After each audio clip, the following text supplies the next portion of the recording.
The house is already sold. You have exactly 1 hour to pack your things and get out. My mother-in-law, Catalina, spit those words at me like venom. She was standing on the porch of my own house, clutching my divorce papers in her perfectly manicured hands. The cold wind was blowing, but she didn't even blink. Right next to her was Alejandro, my husband of 20 years. He was staring at the concrete driveway. He didn't even have the spine to look me in the eye. The irony? Just an hour before, I was crying tears of joy at a lawyer's office. My late grandmother had just left me a massive inheritance, and I was driving home dreaming of how I could finally pay off Alejandro's suffocating business debts.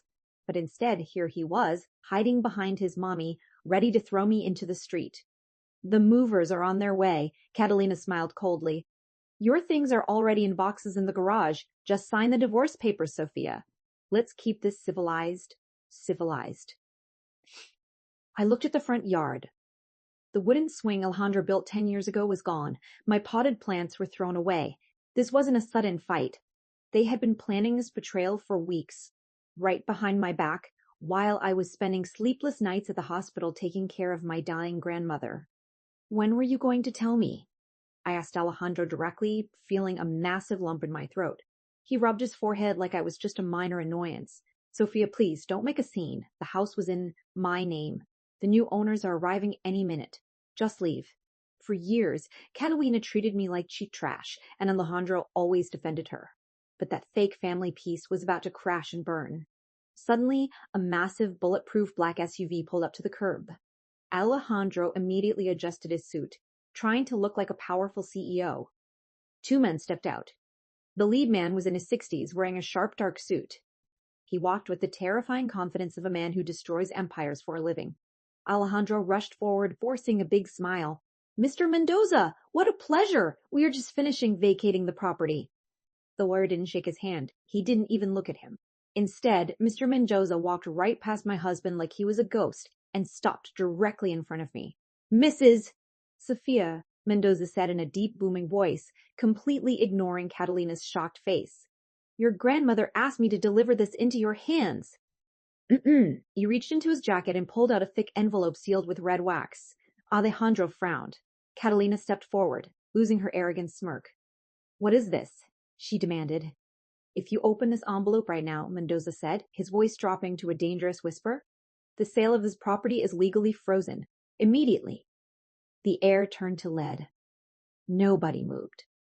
Alejandro let out a nervous laugh. Frozen? Mr. Mendoza, that's impossible. The deed is in my name. The buyers will be here in a minute. Mendoza turned his head slowly. His eyes were pure ice. You signed a contract, Alejandro. But nobody ever told you that you were the absolute owner of this property. Catalina clutched the divorce papers to her chest. True panic started cracking her iron mask. What kind of stupid joke is this? She screamed. My son paid for this house. This woman has no right to stop the sale. I wasn't paying attention to her screaming. My hands were shaking as I broke the red wax seal. Inside was a single handwritten letter from my grandmother. It read, Sophia, if you are reading this in front of Alejandro and his mother, then I was right all along. Her greed is bigger than your husband's love. You were never the owner of that house, until today. My heart stopped. What did she mean? Mendoza opened his black briefcase. Mrs. Catalina, he said with terrifying calmness. 6 years ago, your son's construction company was facing total bankruptcy. Do you remember that miracle loan that saved you from foreclosure? Alejandro turned completely pale. How do you know about that? Because the money didn't come from a bank, Mendoza replied without blinking. It came from Doña Carmen. Sophia's grandmother quietly bought the mortgage debt of this house and protected it inside a locked trust. Catalina looked at her son with wide, terrified eyes. Alejandro, what the hell did you sign? I don't know, he screamed, completely losing his tough businessman act. You gave me those refinancing papers. You told me it was handled. It was pathetic.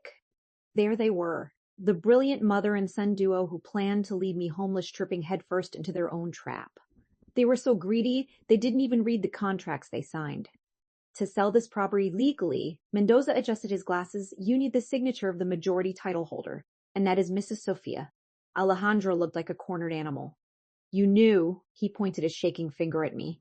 No, I answered softly, but my grandmother did. She saw you coming from miles away. Catalina turned bright red. So what? You think you can blackmail us with a piece of paper? The buyers already transferred the money to my investment account yesterday afternoon. Mendoza finally smiled. It was a terrifying smile. That is exactly the problem, Alejandro, Mendoza said softly. You just sold something that doesn't belong to you. And in this country, there is a very specific legal term for that. Catalina took a step back, feeling the ground disappear beneath her feet. Mendoza looked at me, waiting for my order. Shall we proceed with the fraud charges, Mrs. Sophia? Fraud? The word barely escaped Alejandro's lips. Pure panic set in. He looked at me, begging. Sophia, please, it's a mistake. We can fix this. Don't come near me, I warned, my voice like ice. Catalina tried to put her iron mask back on. Don't be ridiculous, Sophia. Nobody is going to jail for a family misunderstanding. The deposit money is in the company's joint account. We will just return it to the judge. Mendoza pulled out an official bank statement. That is another fascinating lie, Doña Catalina. Alejandro frowned. Lie? Mom, you deposited the money yesterday. You showed me the bank receipt. She showed you a piece of paper, Mendoza said ruthlessly. But that receipt was a digital forgery. It was fake. The silence was suffocating. Alejandro slowly turned to his mother. What is he talking about? Catalina wouldn't look at him. She was sweating heavily. The buyer's funds never entered your corporate account, Alejandro, Mendoza explained. They were diverted into a private offshore account, an account exclusively in your mother's name. Alejandro was paralyzed. Mom, what did you do? I had to protect our wealth. Catalina exploded, furious and cornered. If I left it to you, this useless woman would have taken it all in the divorce. You forced me to commit massive fraud, Alejandro screamed, the vein in his neck popping. I signed the sale of stolen property, and you stole the buyer's money. The fake family empire was crumbling before my eyes. Years of blind obedience to his mother had completely destroyed him. The situation is actually much worse, Alejandro, Mendoza said, adjusting his tie. Because the money your mother tried to hide wasn't the only thing missing. Doña Carmen ordered a full financial audit before she died. We discovered that your husband's company has been empty for months. Alejandro grabbed his head, starting to hyperventilate. They didn't just sell your house, Mendoza told me. For 3 years, your husband has been draining your personal savings account. The money your late mother left you? He transferred it without your permission. He spent every single penny. A dark, heavy coldness ran through my veins. Those savings were my only memory of my mother, and he swore he would never touch them. I walked slowly towards Alejandro. He backed away, terrified of the dead look in my eyes. Sophia, I swear, it was just a temporary loan, he cried. Mendoza slammed his briefcase shut. The state authorities had been notified. But before the police arrived, there is one last thing you need to know about this house. Alejandro was shaking uncontrollably. Sirens were already echoing in the distance. Mendoza pointed at the bulletproof SUV parked on the street. Those men in the car? They aren't real buyers, Mendoza confessed, his tone freezing the air. They are financial investigators working for my firm. The entire sale, the $1 million deposit, the contract, it was all a sting operation, a controlled trap that Doña Carmen set up to prove your embezzlement. Ugh. The air left Alejandro's lungs. He fell to his knees on the concrete driveway. Catalina tried to run. She took 2 clumsy steps toward the avenue, but a state police cruiser turned the corner, lights flashing, and slammed its brakes right in front of my house. 2 officers jumped out. Catalina, you are under arrest for grand fraud, theft, and embezzlement, the officer declared, pulling out his handcuffs.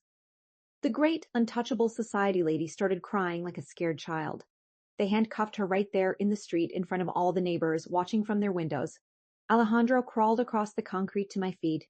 He grabbed my pants, crying and sweating. Sophia, please forgive me. My mom manipulated me. I love you. Don't let them lock me up. I looked down at the man I once called my refuge. I didn't feel pain. I didn't feel hate. I just felt empty. Love doesn't steal in the dark, Alejandro, I said, gently kicking his hand away. And forgiveness doesn't stop the bullets you fired yourself. This is your harvest. I looked at the police commander. Take him too. He is a direct accomplice to the theft of my personal accounts. The officer yanked him off the ground. Alejandro screamed my name as they shoved him into the back of the police cruiser, right next to his mother. She wouldn't even look at him. In ruin, traitors only care about saving themselves. Mendoza picked up the divorce papers from the ground and handed me the keys to my house. Your grandmother would be very proud of you, Sophia. Your legacy is safe. I know, I answered, feeling a profound, unshakable peace. As the police cruisers drove away, I walked to my front door, stepped inside, and locked it. For the first time in 20 years, the air felt clean. Sometimes, the sweetest revenge is just sitting back and letting the trash take itself out. Have you ever had to walk away from a toxic family to finally heal? Let me know your story in the comments. And if this justice felt as good to you as it did to me, hit that like button, subscribe, and I'll see you in the next one.